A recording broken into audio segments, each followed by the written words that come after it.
से खड़ी हूँ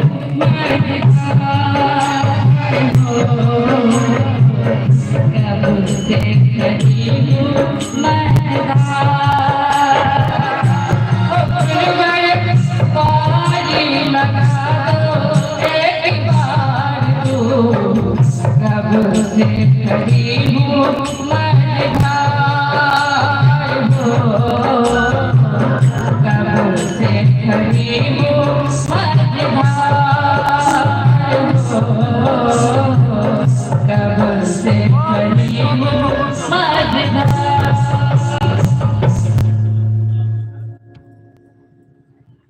बड़ा ही भावपूर्ण भजन हम लोग अभी सुन रहे हैं गुरुबहन गुड़िया रानी के द्वारा। और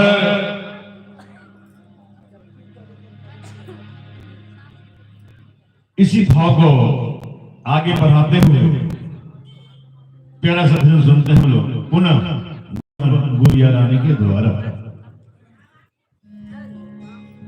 आगे एक और प्यारा सा भजन, बहुत ही प्यारी सी लाइन है। ये गुरु और शिष्य का अटूट नाता है जो हम आप अपना इतनी कीमती समय गुरु के दरबार में दिए हैं। तो आइए शिष्य ने कहा भजनों के माध्यम से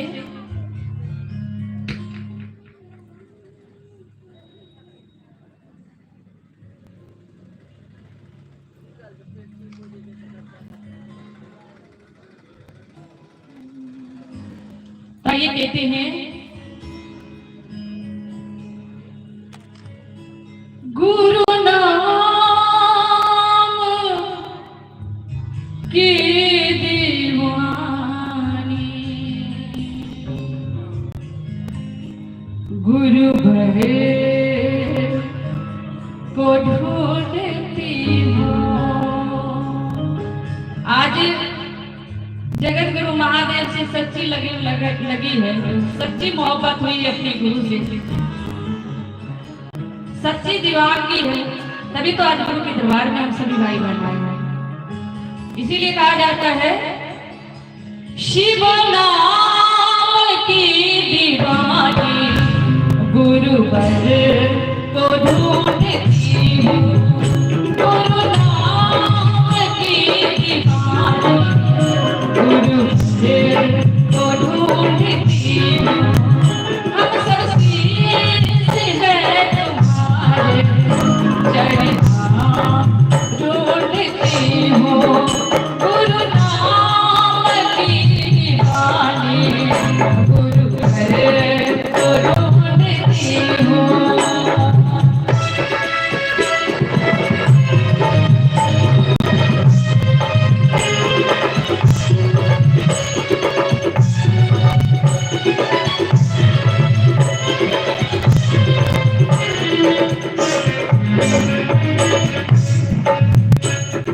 दुनिया में सबसे सारी हो मोती मोती सारी हो।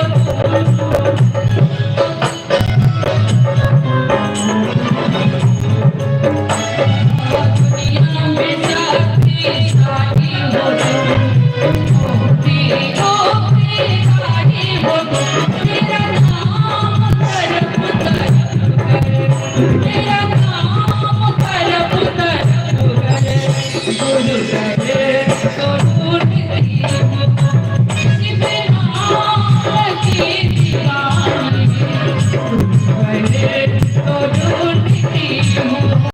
हम सभी है तुम्हारे चरण तो ढूंढती हूँ।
बड़ा ही प्यारा सा भजन अभी हम लोग सुन रहे हैं गुरु बहन गुड़िया रानी के द्वारा। आइए हम लोग एक भजन और सुनेंगे इनके द्वारा, फिर हम लोग चलेंगे शिव गुरु चर्चा में, और एक भजन के बाद बहन गुड़िया रानी मन संचालन भी करेंगे, जो आज 2 दिवसीय शिव गुरु परिचर्चा का कार्यक्रम शुभारंभ हो चुका है। इसलिए पुनः बारंबार निवेदन आप तमाम जनवाम से, आप तमाम बिहारीगंज के माताओं से, बहनों से, भाइयों से, अध्यात्म प्रेमियों से, शिव प्रेमियों से, सत्संग प्रेमियों से एवं समस्त गुरु भाई गुरु बहनों से निवेदन करते हैं ये अपने अपने कामों से फुर्सत पाकर शिव गुरु चर्चा स्थल बिहारीगंज उच्च विद्यालय के ऐतिहासिक इस पावन धरा पर सादर आमंत्रित किए जाते हैं, सादर आमंत्रित हैं और यहाँ पहुंचकर आध्यात्मिक लाभ उठाएं। आइए एक भजन और प्यारा सा भजन सुनते हैं हम लोग गुरु बहन गुड़िया रानी के द्वारा।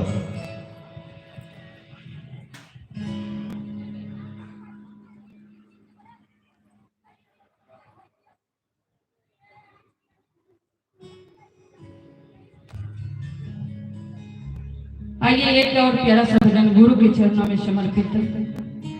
और हमारे भैया ने बहुत बड़ी जिम्मेदारी वाला काम सौंप दिए हैं और गुरु की दया से पहली बार इतना बड़ी जिम्मेदारी मिली है। आगे गुरु की दया, आइए उससे पहले एक प्यारा सा भजन, और इस भजन के बाद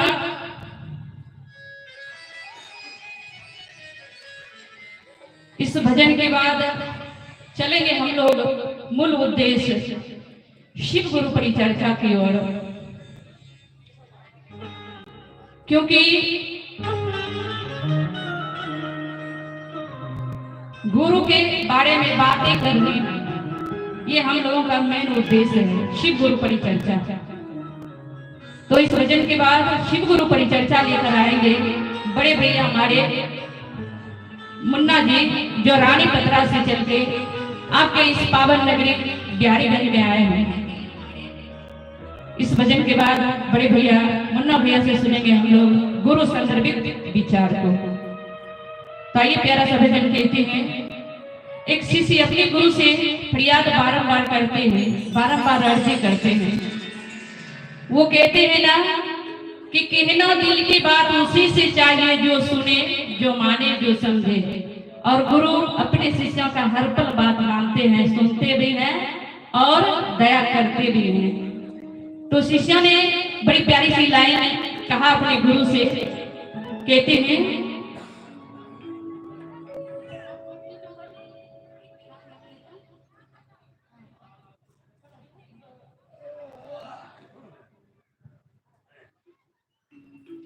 कहते हैं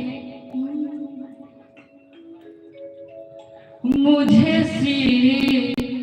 से बना कर रख लेना, गुरुदेव तू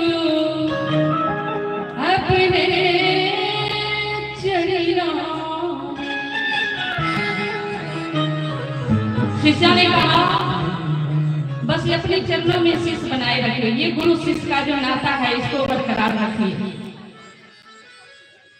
तो आइए सभी मिल के गाएंगे, आप लोग भी मेरे साथ गाएंगे और कहेंगे,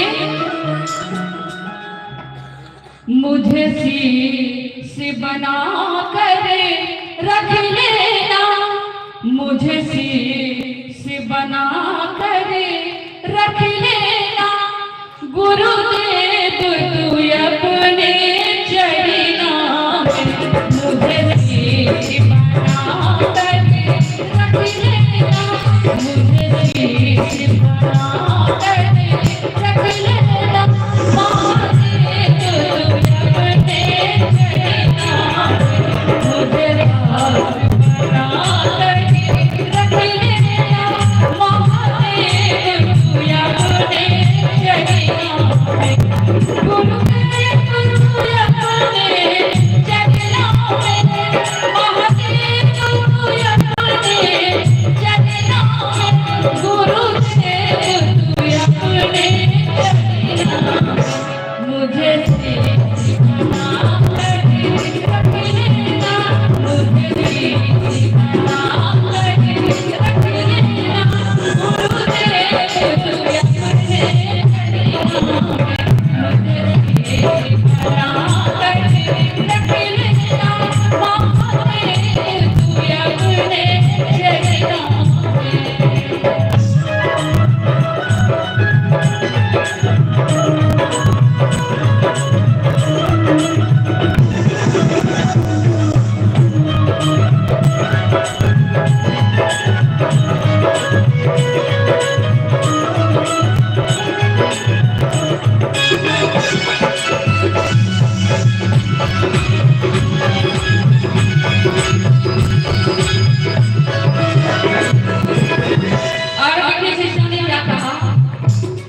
आइए कुछ देर भजनों को विराम देते हैं।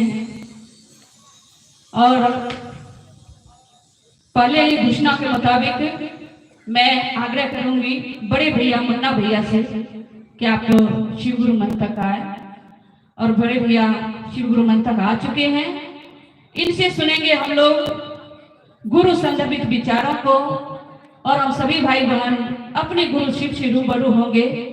शिव मेरे गुरु हैं, आपका भी हो सकता है। पूरे जनमानस में यही बात, बस इतना ही बात बतानी है कि शिव मेरे गुरु है, आपका भी हो सकता है। तो आइए विचारों के साथ उपस्थित हैं बड़े भैया मुन्ना भैया।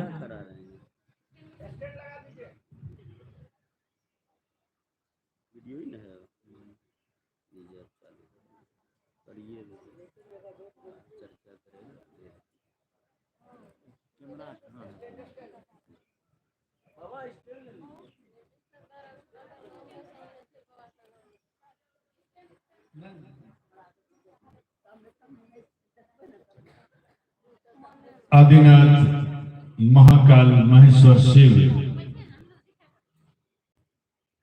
जो मेरे गुरु हैं, उनके चरणों में हर सांसों का नमन। साथ ही साथ जिन्होंने आज के इस घोर कलयुग में कहा कि शिव मेरे गुरु हैं, शिव आपके भी गुरु हो सकते हैं। शिव शिष्य परिवार के साकार आदर्श श्रेष्ठ गुरु भाई श्री हरिंद्रानंद जी एवं दीदी नीलम आनंद के चरणों में प्रणाम।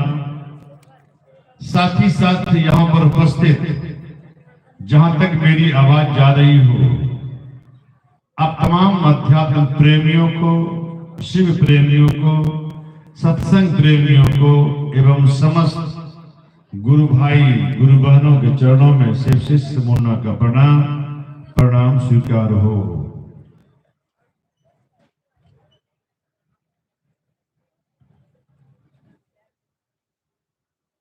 बड़ा ही सुंदर विधि व्यवस्था,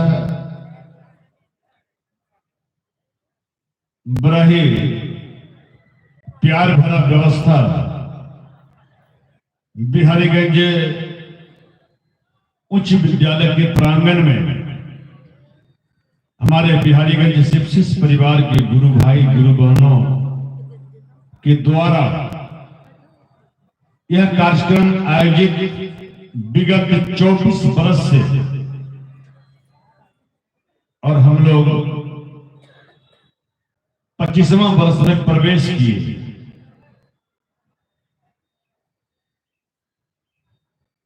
इसके पीछे मात्र एक ही कारण है, मात्र एक कारण, एक संदेश और एक ही निवेदन शिव शिष्य परिवार के द्वारा। वह कारण क्या है, निवेदन क्या है, संदेश क्या है, हम लोग समझने का प्रयास करें। मात्र एक ही कारण कि हमारे आपके जीवन में भगवान जगत गुरु शिव गुरु रूप में प्रतिष्ठित हो जाएं। हमारे आपके जीवन में अर्थात मानव के जीवन में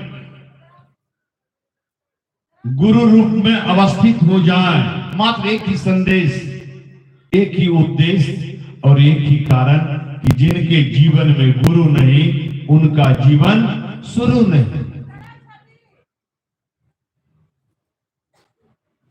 जिनके जीवन में गुरु नहीं, उनका जीवन शुरू नहीं। यह जो कार्यक्रम विगत 24 वर्ष से होते आ रहा है, यही संदेश देने का प्रयास करते हैं शिव शिष्य परिवार के गुरु भाई गुरु बहन कि जो अभी तक गुरु नहीं बनाए हैं, गुरु बना लें। क्योंकि जब तक गुरु नहीं होगा मानव के जीवन में, तो हमारे आपके जीवन का, हमारा आपका जो जीवन, इसका शुरुआत नहीं होगा, शुरुआत नहीं होगा। चाहे हमारा आपका उम्र 50 बरस हो जाए, 100 बरस हो जाए, कोई फर्क नहीं पड़ेगा। जीवन का शुरुआत नहीं होगा। जीवन का शुरुआत तब होगा जब हमारे आपके जीवन में आध्यात्मिक गुरु हो। और यही निवेदन बारंबार निवेदन करते हैं सेप्सिस परिवार के गुरु भाई गुरु बहन कि आओ चलें शिव की ओर, आओ चलें शिव की ओर। आइए भगवान जगत गुरु शिव को अपना गुरु बनाएं और अपने जीवन को सार्थक करें। क्यों निवेदन करते हैं कि आओ चलें शिव की ओर? क्यों? यह जानना जरूरी है, समझना जरूरी है हम सबों को। क्यों निवेदन करते हैं जनआवाम से? इसलिए निवेदन करते हैं इस घोर कलयुग में, इस कलिकाल में अभी का जो वातावरण है, इस वातावरण में, इस कलिकाल में, इस घोर कलयुग में मात्र एक विकल्प है। उस विकल्प का नाम है भगवान जगत गुरु शिव। मात्र एक विकल्प।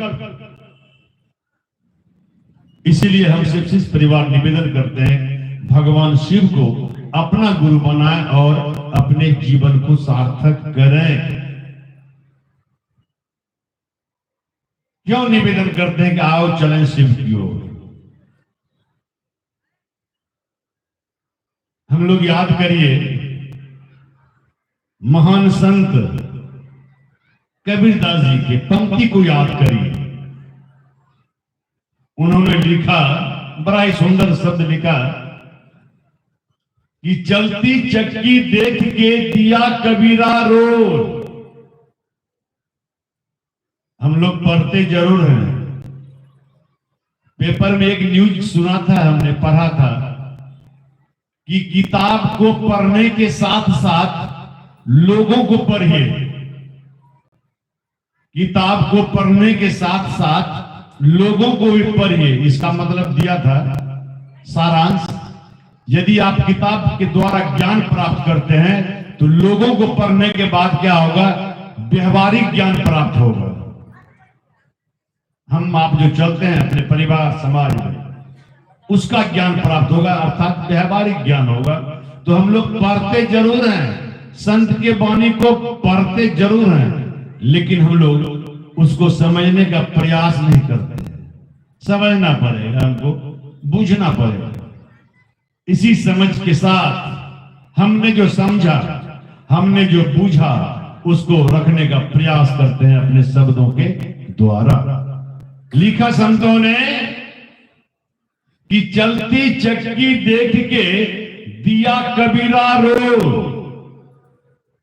दो पाटन के बीच में साबुत बचाना को। इसका मतलब हुआ कि चलती चक्की देख के दिया कबीरा रो। चक्की मतलब जाता नहीं, चक्की मतलब आप सबों को बोलना पड़ेगा, क्या होता है? हाँ, जाता। परिचर्चा का मतलब होता है कुछ हम बोलेंगे, कुछ आपको बोलना पड़ेगा। यहां सिर्फ गुरु मंच पे सेप्सिस परिवार में कोई मठाधीश नहीं है, कोई संत महंत नहीं, कोई गुरु नहीं। गुरु कौन? महादेव। हम आपके कौन? गुरु भाई। आप हमारे कौन? गुरु बहन। आप भी हमारे गुरु भाई गुरु बहन। बड़ा ही सुंदर शब्द लिखा कि दो पाटन के बीच में साबुत बचाना को। दो पाटन मतलब दो पाट जाता, उसमें आप मकई डालिए, गेहूं डालिए, चावल डालिए और पीसिए, क्या बनकर निकलेगा? आटा। और बड़ी चिंतित मुद्रा में, बड़ी भाव विभोर होकर के कबीरदास जी बड़ी चिंतित मुद्रा में इस शब्द को लिखा कि चलती चक्की देख के दिया कबीरा रो, दो पाटन के बीच में साबुत बचाना को।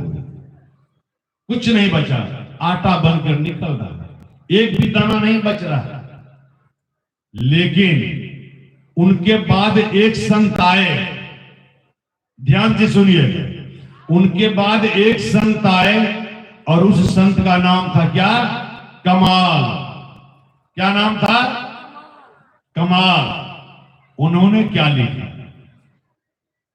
उन्होंने लिखा कि चलती चक्की देख के दियो कमाल ठठाए। ठठाए का मतलब क्या होता है पता है? ठठाए का मतलब है पता? ठठाए का मतलब होता है जैसे आप लोग अभी हंस रहे हैं, ठहाका मारना, हंसना। ठठाए का मतलब होता है हंसना। लिखा उन्होंने कि चलती चक्की देख के दियो कमाल ठठाए, कील सहारे जो रहे वो पिसा न जाए। जाता में कील होता है, बीच में कील। जो हमारी बुजुर्ग माता बहन है उनको पता है कि जाता में कील होता है। कहा कील सहारे जो रहे वो पिसा न जाए। कील के जरा विचार करिए, यह विचार मंच है, विचार करिए। कील के अगल बगल में जो भी दाना गिरता है वह पिसाता है? पिसाएगा? हाँ या ना? नहीं पिसाएगा।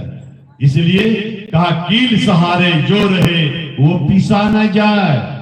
कील सहारे जो रहता है वह पिसाता नहीं है। उसी प्रकार कील रूपी शिव को पकड़िए। इस घोर कलयुग में कील रूपी शिव को पकड़िए गुरु रूप में, आप नहीं पिसाएंगे, नहीं पिसाएंगे, इसकी गारंटी है। इसलिए महादेव की दया से, गुरु की दया से जनआवाम से निवेदन करते हैं, दुनिया के तमाम लोगों से निवेदन करते हैं कि आइए भगवान जगत गुरु शिव को अपना गुरु बनाएं और अपने जीवन को सार्थक करें। इसलिए निवेदन करते हैं कि आओ चलें शिव की ओर, यही निवेदन। और दूसरी बात, फिर लिखा संतों ने कि जिनके जीवन में गुरु नहीं उनका जीवन शुरू नहीं होगा उनका जीवन।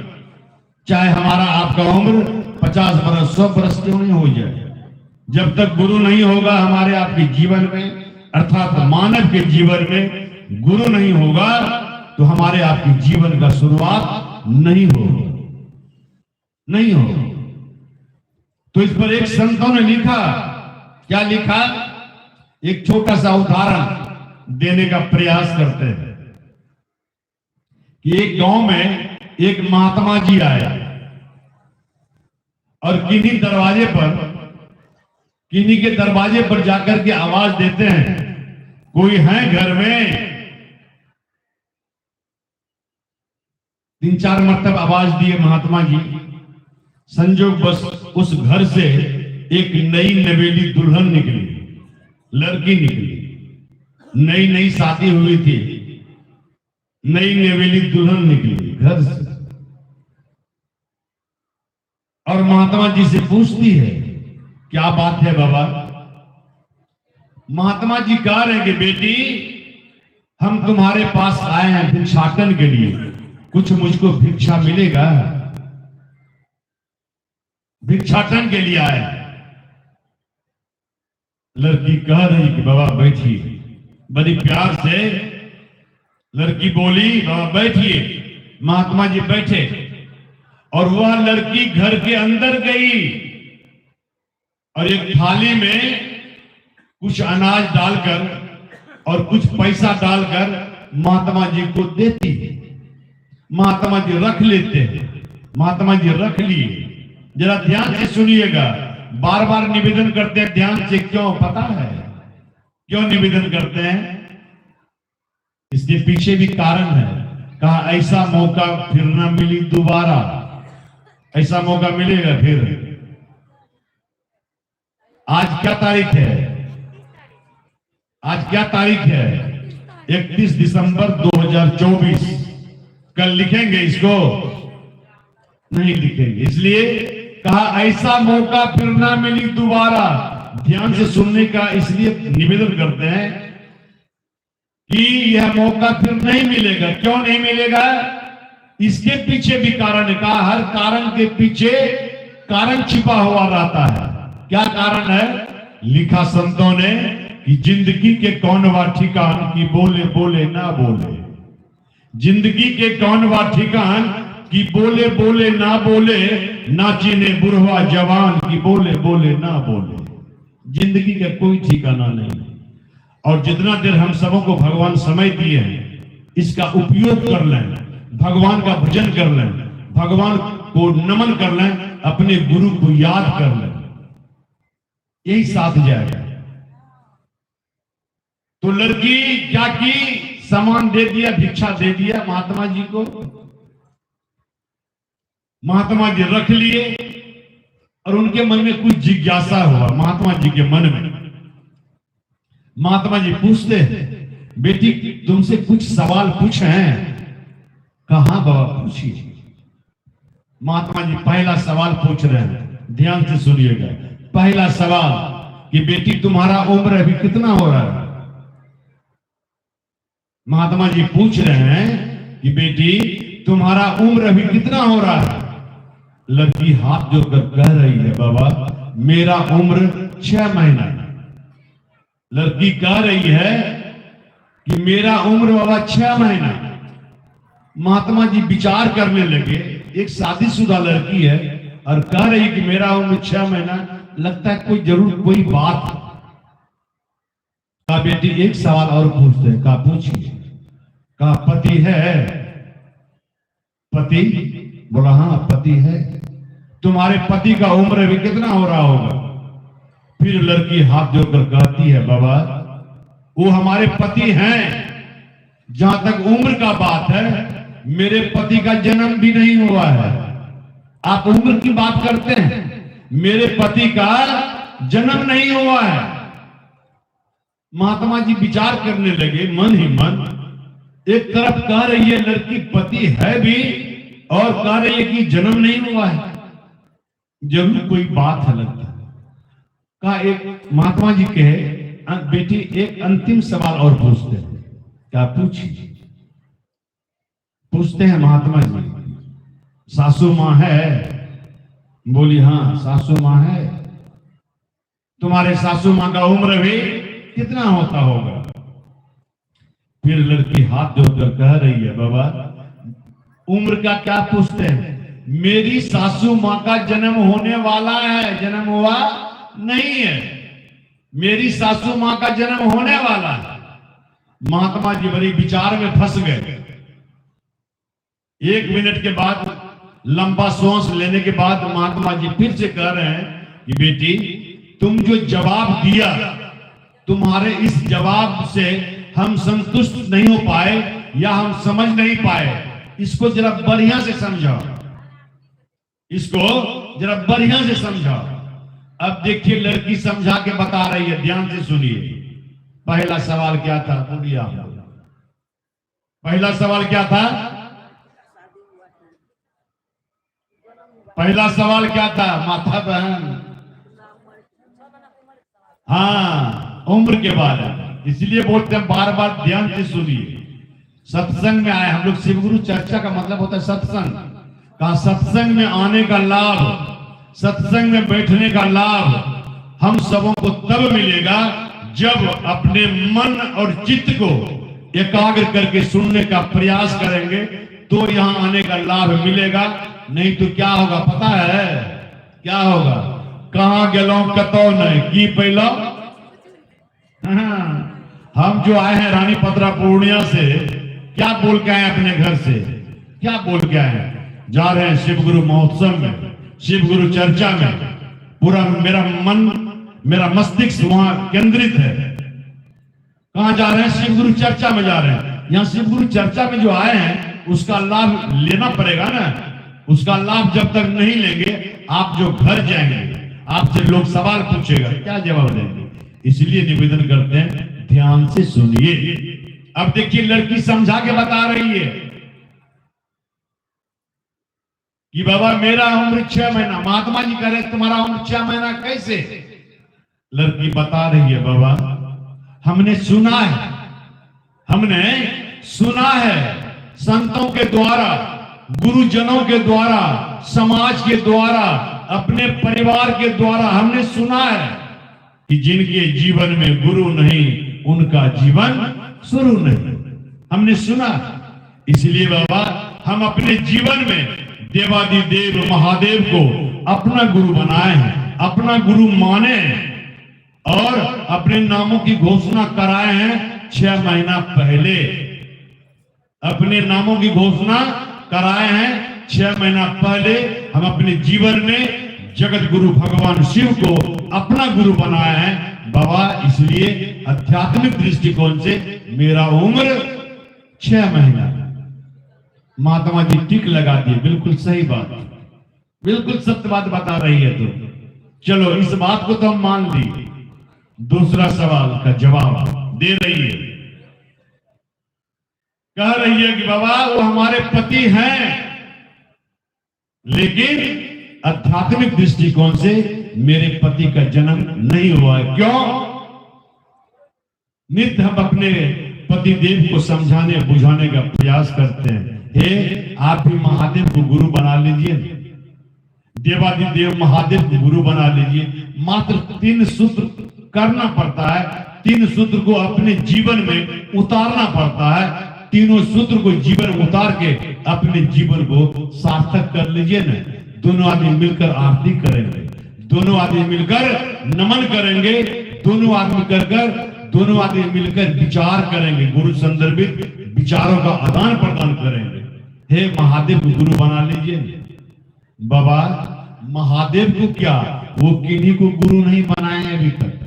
आध्यात्मिक दृष्टिकोण से धरती के स्तर से भी जो आध्यात्मिक गुरु हैं उनको भी अपना गुरु नहीं बनाया। इसलिए बाबा वो हमारे पति हैं, लेकिन आध्यात्मिक दृष्टिकोण से मेरे पति का जन्म नहीं हुआ है। महात्मा जी टिक मार दिए, कहा बिल्कुल सही बात, बिल्कुल सत्य बात। कहा चलो यह बात भी समझ गए। और तीसरा और अंतिम जवाब दे रही है कि सासू मां का जन्म होने वाला। कैसे? लड़की का समझा रही है। कहा बाबा नित्य समझाने बुझाने के बाद, नित्य समझाने बुझाने के बाद आज बोली है, आज जैसे आज बिहारीगंज सेप्सिस परिवार के द्वारा 25वां वर्ष में प्रवेश कर गए। क्या निवेदन के साथ? आइए भगवान शिव को अपना गुरु बनाइए और अपने जीवन को सार्थक करिए। जो निवेदन कर रहे हमारे बिहारीगंज सेप्सिस परिवार के गुरु भाई गुरु बहन, आज 24 वर्ष पहले से मात्र एक ही निवेदन कि भगवान शिव को अपना गुरु बनाएं और अपने जीवन को सार्थक करें। तो बाबा आज बोली है, नित्य समझाने बुझाने के बाद मेरी सासू मां आज बोली है, कन्या कल अपने गांव में कोई भाई बहन के यहाँ, कोई गुरु भाई गुरु बहन के यहाँ शिव गुरु चर्चा होगा। कन्या तो मेरा नाम लिखकर घोषणा करा देना कल। तो बाबा मेरी सासू मां का जन्म होने वाला है। कब? कल। क्या होने वाला है? कल होने वाला है मेरी सासू मां का जन्म। इसलिए हम सेप्सिस परिवार जो निवेदन करते हैं गांव गांव गली गली कस्बे कस्बे टोले मोहल्ले जाकर के मात्र एक ही निवेदन करते हैं कि शिव गुरु नाम के हीरे मोती, शिव गुरु नाम के हीरे मोती मैं बिखराऊं गली गली, लूट ले जिनका जी चाहे आवाज लगाऊं गली गली। जिनको लूटना है लूट लीजिए, नहीं तो कोई बात नहीं। जबरदस्ती नहीं करते हैं, निवेदन जरूर करते हैं। क्यों? एक ही कारण है कि हम सुधरेंगे तब जब सुधरेगा संत की वाणी। हम सुधरेंगे तब जब सुधरेगा, सुधरने का प्रयास करते हैं। शिव को गुरु बनाने के बाद तीनों सूत्र को अपने दैनिक जीवन में मेरा जो आचरण है, मेरा व्यक्तिगत मेरा जो आचरण है, मेरा जो व्यवहार है, मेरा जो दिनचर्या है, तीनों सूत्र को अपने जीवन में उतारने का निरंतर प्रयास मेरा आज तक जारी है। पहला सूत्र में जानते हैं हम लोग क्या करते हैं? दया मांगते हैं। क्या कह करके? हे शिव आप मेरे गुरु हैं, मैं आपका शिष्य हूं, मुझ शिष्य पर दया कर दीजिए। यह पहला सूत्र है। मात्र बोलने से काम नहीं चलेगा, हमारा आपका किसी का नहीं। यह अपने जीवन में उतारना होगा, तब जाकर के हमारा उद्देश्य पूरा होगा, नहीं तो नहीं होगा। पहला सूत्र में हम लोग दया की याचना करते हैं, कहते हैं हे शिव आप मेरे गुरु हैं, मैं आपका शिष्य हूं, मुझ शिष्य पर दया कर दीजिए। यह पहला सूत्र है। और दूसरा सूत्र में क्या करते हैं हम लोग? चर्चा करते हैं। किनका? गुरु चर्चा, गुरु का चर्चा। अर्थात पहला सूत्र में जो मेरे ऊपर या आपके ऊपर में जो दया कर रहे हैं गुरु रूप में, जो आप अनुभव प्राप्त कर रहे हैं, यही बात आप दूसरों को बताइए। इसको बोलते हैं शिव गुरु चर्चा। ऐसे हम लोग महादेव का गुणगान नहीं कर सकते हैं, सामर्थ्य नहीं है जो कि गुरु के बारे में बखान कर सकें, महादेव के बारे में बखान कर सकें, जी नहीं। लेकिन यदि आप ईमानदारी पूर्वक से अपने गुरु के आदेश पर चलने का प्रयास कर रहे हैं, गुरु के दिशा में, गुरु के राह पर चलने का प्रयास कर रहे हैं, तो आपके ऊपर में दया करेंगे। और जब दया करेंगे, यही बात आप दूसरों को बताइए। इसको बोलते हैं शिव गुरु चर्चा, दूसरा सूत्र। और तीसरा सूत्र क्या है? नमः शिवाय, नमः शिवाय, नमः शिवाय पंचाक्षरी मंत्र के द्वारा अपने गुरु शिव को प्रणाम निवेदित करना। अपने गुरु को प्रणाम करिए। 24 घंटे के दरमियान जब मौका मिले तब, जहां मन तहां आप अपने गुरु को नमन कर सकते हैं। यही तीनों सूत्र के माध्यम से हम और आप परमात्मा को उपलब्ध हो सकते हैं। यदि आप तीनों सूत्र को नहीं निर्वहन करेंगे, आप जाने कुछ परिणाम नहीं मिलेगा। क्यों? गुरु शिष्य के बारे में संतों ने लिखा, गुरु शिष्य के बारे में संतों ने लिखा कि शिष्य वही जो सीख ले, शिष्य वही जो सीख ले, रहे गुरु अनुकूल, कहा सुना माने नहीं, शिष्य नहीं वह सूल। सूल माने क्या होता है पता है? सूल मीन्स, सूल माने है पता है? सूल माने, हाँ प्यार से बोलिए, गुस्सा के मत बोलिए बहन, यही तो प्यार है। हमारे बिहारीगंज के बड़ा ही प्रिय गुरु भाई पप्पू जी बोलते थे या बोलते हैं भी, कहा यही तो प्यार है। इसलिए हम भी आपसे निवेदन करते हैं, प्यार से बोलिए। कांटा, सुल मीन्स कांटा। कहा शिष्य वही जो सीख ले, रहे गुरु अनुकूल, कहा सुना माने नहीं, शिष्य नहीं वह सूल। यदि हम और आप गुरु के प्रत्येक आदेश का यदि पालन करेंगे तो शिष्य हो सकते हैं। यदि गुरु के आदेश का पालन नहीं करेंगे तो शिष्य नहीं हो सकते हैं। इसकी फुल गारंटी, फुल गारंटी। इसलिए तीनों सूत्र को अपने दिनचर्या में, अपने आचरण में हमको आपको उतारना ही पड़ेगा। तीनों सूत्र को उतारना पड़ेगा।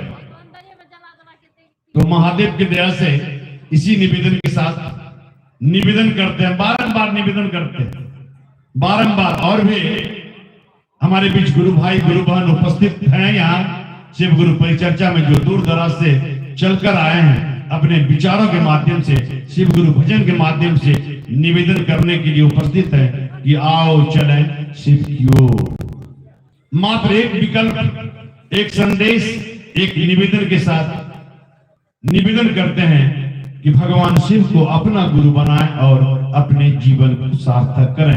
इन्हीं विचारों के साथ, इन्हीं अपने शब्दों के माध्यम से, इन शब्दों को गुरु के चरणों में समर्पित करते हुए, गुरु को प्रणाम करते हुए, आप सबको भी मेरा प्रणाम। जय गुरुदेव, जय महादेव।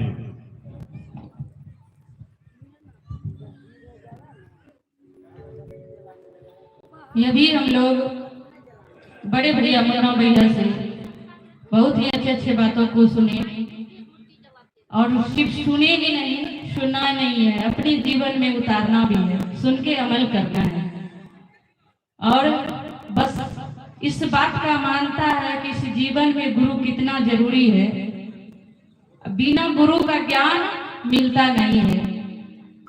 जब तक इस जीवन में गुरु नहीं तो उनका जीवन शुरू नहीं। चलिए